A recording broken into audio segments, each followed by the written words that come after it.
lecture number 19 in the ABCs of Communism series. In the next year's book, the 2015 edition, this subject matter will be covered in chapter 36 for those of you who are interested. What we're going to do now is move to the other side of Venezuela. We talked a lot about Colombia and Ecuador on that side of Venezuela. We're now going to talk about the other side, which is northeast, northern South America, and the Guianas. Now, there are 5 Guianas in northwest South America. First is Venezuela's Guiana region. The second bordering it is British Guiana, which is now known as Guyana. The next bordering it is Dutch Guiana, now known as Suriname. Bordering that is French Guiana, an overseas province of France. And then there's Portuguese Guiana, which is Brazilian Guiana, which is now Brazil's province of Amapa. Okay, so with those, when we're talking about the Guianas, we're talking about this entire geographical region.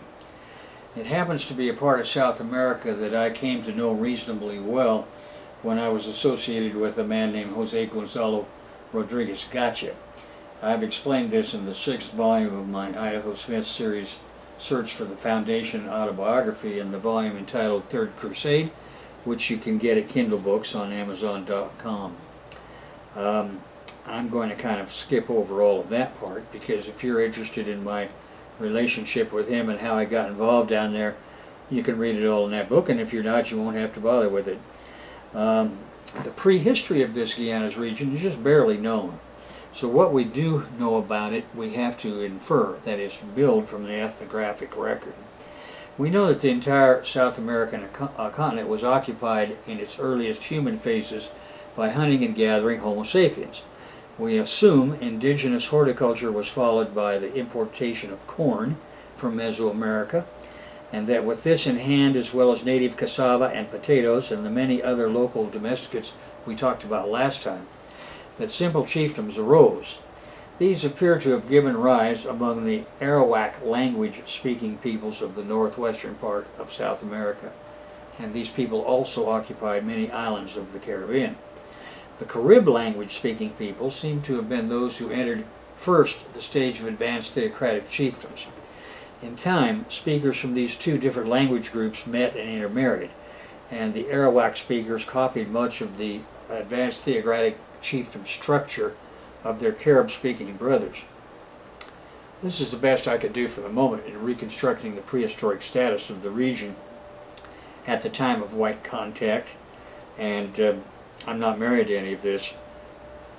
I'd much rather that you think about the Guianas as a place where you might want to do archaeology and fill out a really legitimate sequence from 20,000 years ago to the present time. Christopher Columbus, or Cristobal Colon, first spotted the coast of Guianas in 1498. The northwest South American coast was looked at and noted by Amerigo Vespucci and Vasco Núñez de Balboa. Now, that was on Columbus's 3rd trip, the time he found those Pearl Islands north of what's now Caracas, and he also went around the Cape far enough there to take a look at the Guianas. As far as we know, that's all he did there. This Amerigo Vespucci, from whom we get the name America, also looked at it, as did Vasco Núñez de Balboa, but none of them could be enticed into going in there for a whole variety of reasons. First of all, they didn't see actual gold being handed to them by natives, and they knew that the interior was a rugged jungle. Serious exploration and colonization of the Guianas did not begin until the end of the 1500s. Then, with the destruction in 1588 of the Spanish Armada and the resulting global shift in the European balance of power, Protestant mercantile Europe would get their shot, and their first time in the New World is something besides being pirates in enclaves like the Bahamas and a few of the other buccaneer islands in the Caribbean. And these were where their North American ventures eventually went bust. The first interlopers into the Spanish New World were those of privateers from England and Netherlands who came in as a consequence of Spanish power being rapidly diminished after the defeat in 1588 of the Spanish Armada. Walter Raleigh, a name some of you will remember, had attempted to start a colony in North America without getting personally involved in sailing to that continent. His representatives did manage to bring back potatoes, corn, and tobacco. By corn, I'm talking Zea maize, and tobacco to England. Next time around, he would go to the New World. Raleigh began that exploration in earnest in 1594. Rumor had propelled him to search for a city of gold at the headwaters of the Caroni River. It was the same kind of rumor that had started Cortez to search for Mexico, that is Tenochtitlan, and it was good enough for Cortez, it was good enough for him. So he took off for the city of gold on the Caroni River, which is in the what is now Guyana and eastern Venezuela.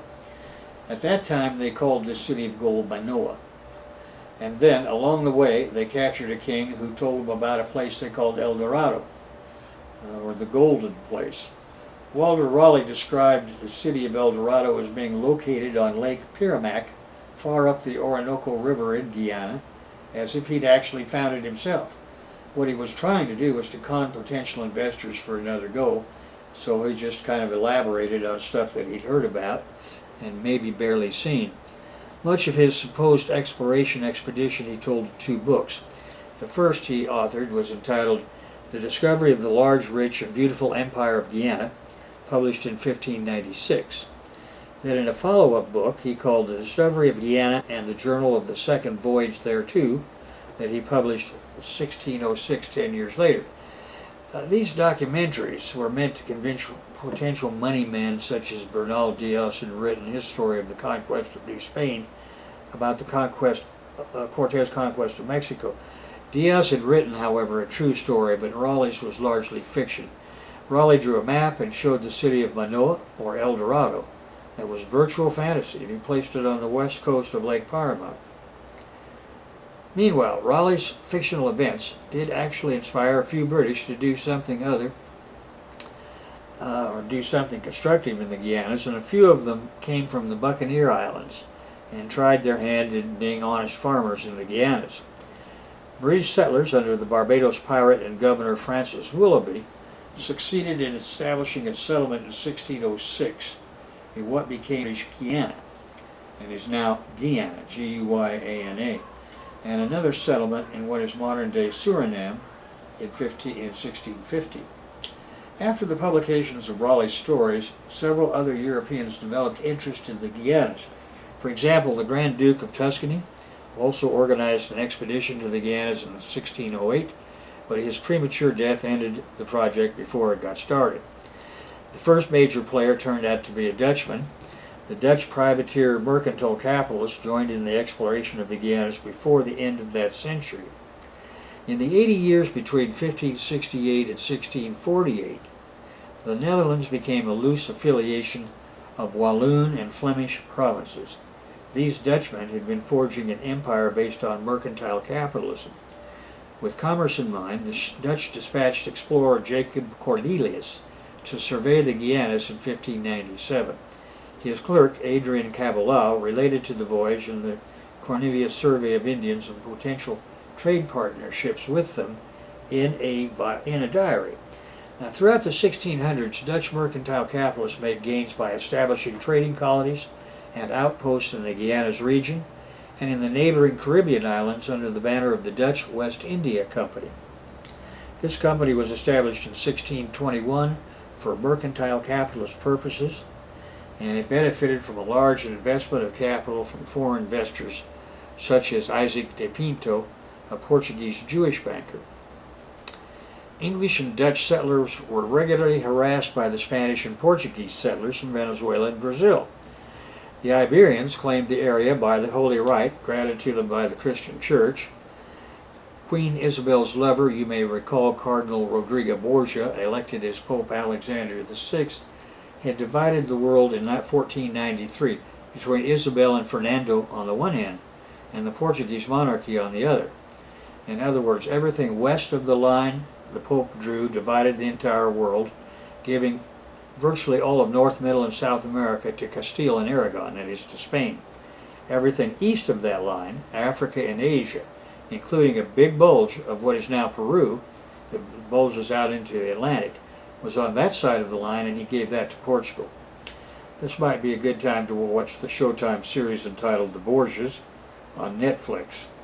There's another one with a title similar to it, I think called Borgia, which is not very good. The Borgias is very good, so try to remember the difference. As a matter of interest, Isabel provided much of the cash Borgia needed to bribe the College of Cardinals into electing a Spanish bishop. Borgia was originally from Barcelona and then Valencia, for whom Isabel bought a cardinal's cap as Pope of Rome now. After the British destruction of the Spanish Armada in 1588, Spanish authority began to be seriously questioned everywhere from Europe to the New World. Thus, in 1613, Spanish soldiers destroyed Dutch trading posts on the Essequibo and Corantajin rivers.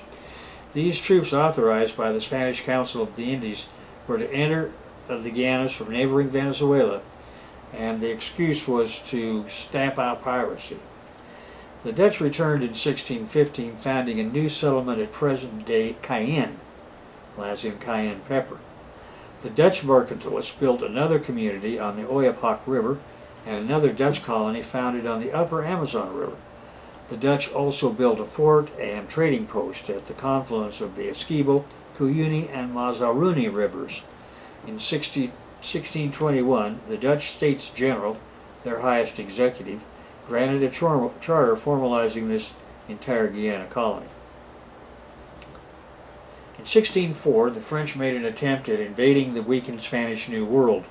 They tried to build a settlement along the Seminary River. That expedition was slaughtered by Indians almost as quickly as it got there, within 3 months. But they tried it again in 1613 near modern-day Cayenne, but they couldn't get a lasting foothold then either. In short, French commercial interests met the typical difficulties of settlement building in the jungles of South America. A few intrepid adventuring pirates had made it on their own in 1621, and again in 1635 the King of France granted permission to an investor company from Normandy to settle the whole of Guyana, and it failed. Later French possession of the land now known as French Guiana began when a few more privateering Frenchmen made it to what is now Cayenne in 1637.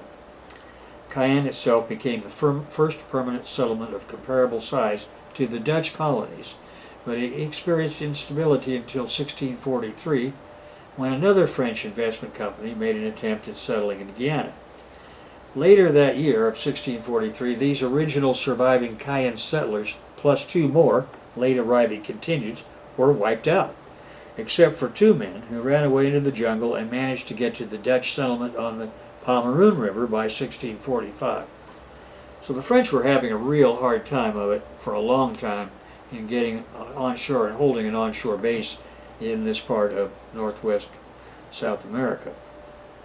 The Dutch appointed a new colonial governor named Lawrence Storm van Gravesand of their Guiana settlements in 1742. 30 years, Van Gravesand coordinated the development and expansion of the Dutch colonies from his Netherlands home, but eventually he had to go there. And he changed it from primarily being a commercial base to being an almost exclusively investor company, slave labor run sugarcane plantation. So the Dutch colony changed over that period of time from being a mercantile colony to being a slave labor based sugarcane company.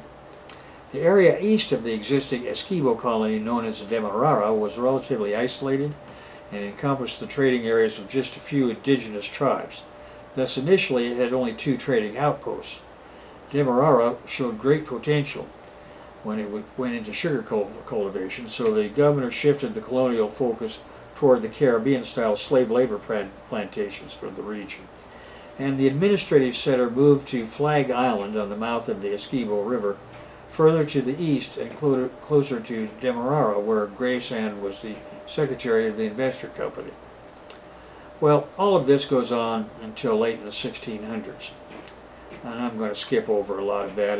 We just go over which plantations were getting bigger and what their content was, what they concentrated on.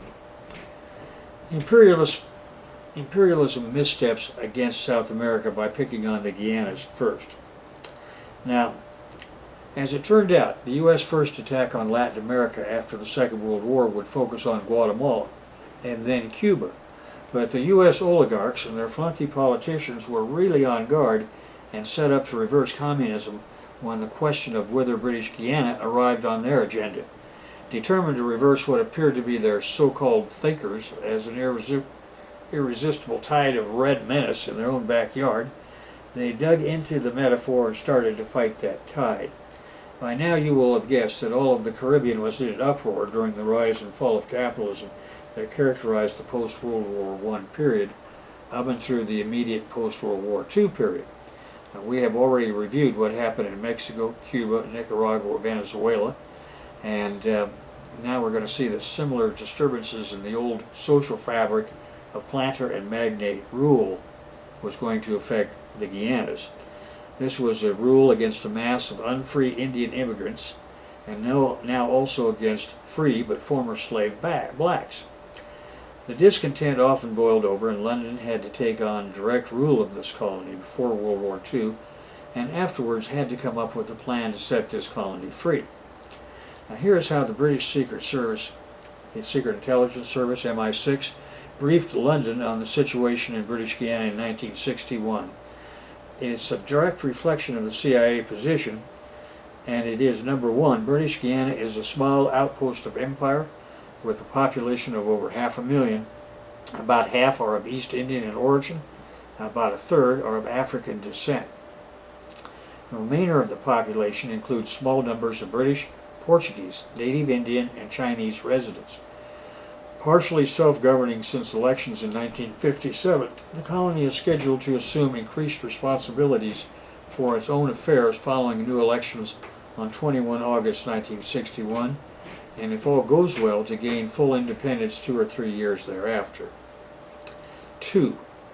The politics of British Guiana is dominated by the communist-led People's Progressive Party, PPP, of Chetty Jagan. Jagan is an East Indian, and his party draws its support almost entirely from East Indians, including not only poverty-stricken rural and urban workers, but also a considerable number of small businessmen in Georgetown and other centers. Jagan's U.S.-born wife, who exercises a very strong influence over him, is an acknowledged communist. She shares with Jagan control of the PPP and is a government minister. Several other PPP leaders are believed to be communists. Jagan himself is not an acknowledged communist, but his statements and actions over the years bear the marks of the party per se in British Guiana. A number of leaders in the PPP have been members of or associated with communist parties or their front groups in the US and the UK. 3. Moreover, these individual leaders maintain sporadic courier and liaison contacts with the British and U.S. communists and with communist bloc missions in London. Both Jagans have visited Cuba in the past year and have since chosen to identify the PPP with Castro's cause. However, neither the communist bloc nor Castro has made any vigorous effort to exploit the British Guiana situation. 4. The principal opposition to Jagan's party is the People's National Congress Party, a socialist party made up largely of city Negroes. It is under the ineffectual leadership of Forbes Burnham, a Negro and a doctrinaire socialist. Like most British Guiana politicians, he was at one time allied with Jagan, and indeed was second to Jagan in leadership of the PPP. The United Force, or UF, a party made up largely of businessmen of various ethnic groups, was recently organized and has not demonstrated any wide popular appeal. Neither it nor the PNC is disposed to work with the other to present Jagan with the united opposition. Previous efforts of coalition have failed. This is how the CIA MI6 analyzed the situation in 1961. I think I said 61. Let's check here to see. Yeah. 1961. That's how they looked at the situation. Okay. This MI6 originating analysis amounted to a declaration of war on British Guiana's right to democratic self-determination. As a consequence of this unremitting policy of aggression by UK and US imperialism, Guyana's development has followed a particularly deformed path, but still, somehow, has arrived at a reasonable level of social development. The colony of British Guiana was formed, as we have seen, in 1831. It was formed out of the Dutch colonies of Demerara, Essequibo, and Berbice. This has been governed by the Dutch city of Stabroek until the Brits took them over as part of the redistribution of Europe following the 1815 Congress of Vienna, which, as you recall, is where all of the monarchies of Europe got together and tried to restore the French monarchy and get rid of all of the Bonapartist remnants. Now they governed from Georgetown. Slavery was abolished in 1838. However, the local planter class, with the cooperation of the British administration, managed to cleanly adapt to their new management, meaning that news of their freedom wasn't something that was broadcast to them that very same day in 1838, but they eventually, over the decades, became aware of it and that it had certain meanings for them. A struggle between the local small merchant class and these so-called planters was the focal focus of local politics until the early 20th century. By the eve of World War II, British Guiana was still just a colony directly ruled from London for the benefit of the planters and the larger merchants, whose representatives dominated the limited organs of representation in government in Georgetown. There were strikes in the fields, riots among city workers, and student demonstrations in high schools and national colleges. This was a reflection of what was going on throughout much of the Caribbean and South America between 1935 and 1938. The British government made a feint at investigating problems in Guyana, but when World War II ended in 1945, things stood exactly as they had before, except that the workers had forced the British government into making cosmetic changes, such as the reduction of property qualification for voters and the candidates for legislative council. Suffrage was won for women, and the number of elected members of the legislature was increased relative to the number of appointed representatives. Now the electorate could actually achieve a majority of their own elected representatives in the legislative council. Of course, that did not mean anything other than that the typical capitalist electoral system would be established, where the politicians say one thing to get elected, and then when they get elected do exactly the opposite. The Brit-appointed governor still retained control of the executive council, and he had the right to disallow or pass legislation against the wishes of the legislative council. So these hard-won concessions didn't amount to jack. The first elections with these new provisions were held in November 47. The planters and merchants had had time, whatever time they needed, they'd had it, to field the kind of candidates that labor fakers and conservatives field in England. Yet the handwriting was on the wall for far-reaching social change because of the ongoing rearrangement of the colonial world resulting from the way the Second World War had ended. And even though the North Americans didn't like it under Truman, there was only so much damage that they could do. There was only so many obstacles they could put up in the dissolution of the colonial world. By 1950, other West Indian territories were moving toward some degree of internal self-government. The British intention of allowing them only a slow development toward independence was being challenged by various nationalist parties, from the Bahamas to Guyana. The three-member London Constitutional Committee of 1950-51 felt obliged to recommend drastic changes in the Constitution of British Guiana, and that put it on the road to eventual self-government, but eventual was getting shorter and shorter. The British ruling class, whether under a Tory or a so-called Labour government, did not wish to strip the Guyana governor of his substantial control over policy, so they developed a play of sorts to show they had good intentions, well designed to keep things as they were. Universal suffrage was shackled with all kinds of appointed representatives of the colonial government over the legislature that are too complex here to bother going into. The only significant development from the standpoint of revolutionary Marxism was that the People's Progressive Party, PPP, had secured widespread support in the 1953 elections. The powerful Big Four sugar companies opposed the PPP. This millionaires' bloc led the loose association of owners of sugar plantations and sugar factories that had long been the dominant voice in local politics. By 1953, consolidation in the sugar industry had resulted in the creation of one huge conglomerate called Booker's. Booker's and a couple of smaller companies controlled the entire sugar industry. Indeed, Booker Brothers, McConnell and Company Limited had become the parent group board of a number of operating companies. This was a John D. Rockefeller Flagler type of vertical and horizontal organization. At the top was Booker's Sugar Estates Limited, and under them were 11 of the 15 large estates in British Guiana. The group board also ran an increasingly broad spectrum of semi-independent companies engaged in activities as diverse as shipping, retail trade, wholesale trade, printing, engineering, rum production, and sales. Booker's became the reality and the symbol of colonial domination. Booker's appalling labor relations and working conditions was the disgrace of the region. Growing opposition from labor and intellectuals led Booker's top management to seek to diversify operations into other countries. In 1959, the bulk of the Booker monopoly profit still came from enterprises in British Guiana, of which sugar remained the most important. On the other hand, Booker's had new operations in Central Africa. Foreign exploitation had moved to a continent with even worse hours, wages, and worse working conditions for their profits of the group as a whole. The book by David Hollett, called Passage from India to El Dorado, Guyana and the Great Migration, published in 1999, deals in some details with the early history of the enterprises that came to be incorporated in the Booker Group. So if you want to take a look at imperialism spanning two continents, that would be a relatively recent book that I think I could recommend to you, 15 years old.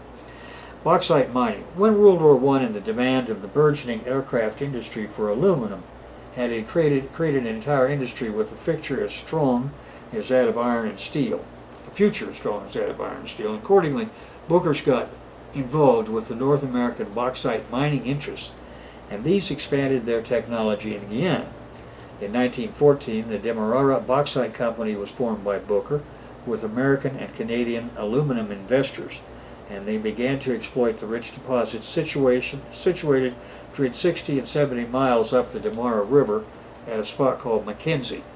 The company eventually became a subsidiary of Aluminum Limited and complementary to the Aluminum Company of Canada. The only other company producing bauxite at this time was Reynolds Metals Company, operating at the Quakani up the Berbice River. The Reynolds mine produced 225,000 long tons in '57, as opposed to almost 2 million long tons from the Mackenzie mine. Most of British Guiana's bauxite was shipped as raw ore to other parent companies in Canada and the U.S., but a small proportion was calcined, that is, refined in Guyana. The Demerara Bauxite Company started an alumina plant at Mackenzie. Local capitalists soon realized that good labor relations required union recognition and coordination, so that mining towns had relatively good workers, housing, and health care and recreation. These capitalist journals of a new type were small and served mainly as an organizing tool for unions in Georgetown. Compared to Jamaica, where a bauxite industry did not exist at all until 1942, British Guiana derived little benefit from its bauxite industry. After the 1953 elections, where the PPP won an overwhelming victory and assumed office, the real problems of modern Guyana would begin. The campaign promises of the party had been clear from its inception, and similar in all respects to the programs of nationalist parties in other British colonies. The PPP stood for self-government, economic development, and the creation of a socialist society. Such aims implied a complete social revolution and were incompatible with the interests and willingness of the local ruling class of monopolists and millionaires. Needless to say, these aims were incompatible with those of the big bosses in North America and Great Britain. From the beginning, the party was labeled communist by the capitalist press, that is, the entire non-PPP press, as if this said it all. For them, of course, it did say it all. But for the masses, it simply made the idea of communists something that they should like. The PP leaders, as we shall see, Chetty and Janet Jagan, were intimately familiar with the writings of communist theoreticians. These well-educated leaders understood the economics that made the rapid economic development of Russia and China the envy of the modern world by the time they were elected in 1953. Furthermore, the communist assurance that a modern brotherhood of all men and women in a just and prosperous society, through the application of the laws of history, was as irresistible as it had been since the days of Marx, Engels, and Lenin. Now, let's take a closer look at Chetty Jagan and Janet Rosenberg. Chetty Jagan was born on the 22nd of March 1918 in Port Morant, a rural village in the county of Burice, now part of modern-day Guyana. He was the oldest of 11 children. His parents came from India to British Guiana in 1901 as indentured laborers. His mother, named Bakoni, and his father Jagan. They came with 2 grandmothers and an uncle from Uttar Pradesh, India. His family grew up in rural poverty and worked in the cane fields to support themselves. By the age of 15, Jagan's father sent him to Queen's College, a high school in the capital city of Georgetown, about 100 miles away from where the entire family worked as unfree laborers in Booker's cane fields. In Georgetown, where he lived for 3 years, Jagan saw what class differences really entailed. After he graduated from high school, he found that getting a job locally was impossible unless he wanted to go back to field labor, so he went to the U.S. to study dentistry at the Howard University in Washington, D.C. Jagan left for the U.S. in 1936 in September with 2 friends. They lived in Washington, D.C. for 2 years while they attended Howard University, taking the pre-dental course there. He worked 2 summers in New York, spent the last 5 years in Chicago at Northwestern University, and was considered to be a dedicated student who was willing to work very hard. He got a 2-year scholarship, as it turned out, through Howard. In 1938, he entered entry into Northwestern for a 4-year dental program. Okay, a few years later, in August 1943, Chetty married Janet Rosenberg, and he moved back to Guyana in October of that year. Janet followed him in December. The couple had 2 children, Nadira and Chetty Jr. The latter produced 5 grandchildren. Janet Rosenberg was born in 1920 to middle-class Jewish parents in Chicago, Illinois. Janet's maternal grandparents, Adolf and Rosa Kronberg, were Jewish immigrants. Adolf immigrated to Chicago from Romania, and Rosa came from Hungary. In December 42, at age 22, Janet met Chetty while working as a student nurse at Cook County Hospital in Chicago. He'd been a dentistry student at Northwestern University, and you already heard how they got married and went back to Guyana. In 1947, Chetty Jagan got himself elected to the Legislative Council, which was the British colonial legislative body, as an independent candidate from Central Demerara constituency. On January 1st, 1950, People's Progressive Party was formally created. Chetty Jagan was president, Forbes Burnham chairman, Janet Jagan first secretary. Chetty Jagan won the governorship in the colonial administered election in 1953, as we just mentioned.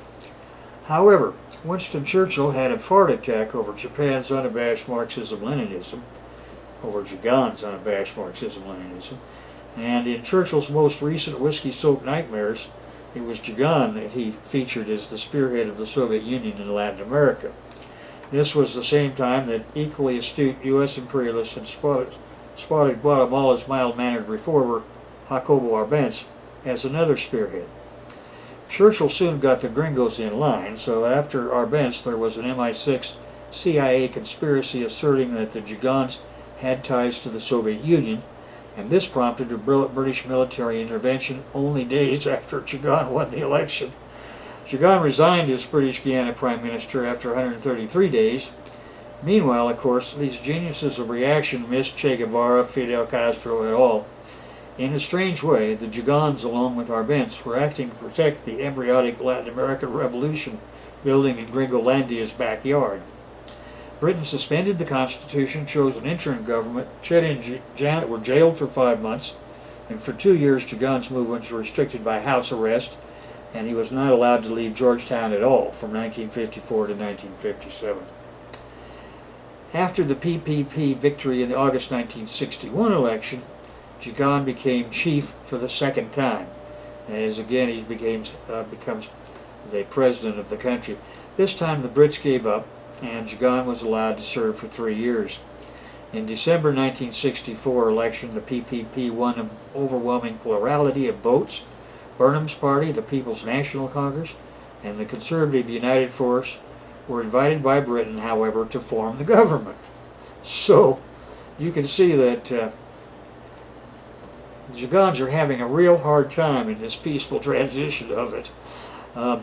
Having broken off links with Burnham, Jigan was active in the government as a labor activist and a leader of the opposition. For 28 years, the PPP remained in opposition. And then, in October 1992, the PPP won 50% of the vote, and Cheddi Jigan became president of Guyana. He suffered a heart attack 5 years later, and 15 February 1997, was taken to Georgetown Hospital before being flown in a desperate attempt to save his life to Walter Reed Army Hospital in Washington. I don't know why he did that. That would have been the last place I would have wanted to go, but at any rate, he died there in 1997. He was succeeded by Prime Minister Sam Hines as president, and 6 days were declared. Jigan is really described by the man at that time and ever since as the greatest son and patriot that has ever walked this land. Janet Rosenberg assumed her husband's role and held the position of Prime Minister and then President in 1997, succeeded by another man in 1999. She previously served as Prime Minister of Guyana from March 1997 to December 1997. She was awarded Guyana's highest national award, the Order of Excellence. In Guyana, she took part in labor activism along with her husband and joined the British Guianese Labor Union. She also worked in her husband's dental clinic as a nurse for 10 years, and in 1946 she founded the Women's Political and Economic Organization and co-founded the Political Affairs Committee. You can go through the rest of her long and distinguished history of service to Guyana at the end of this chapter. In the 2015 edition, it's going to be chapter 36, I believe. Yeah, so I've also listed several books that Cheddi Jigan wrote that are in English, of course, that you might like to read, and a few things written by his wife, Janet.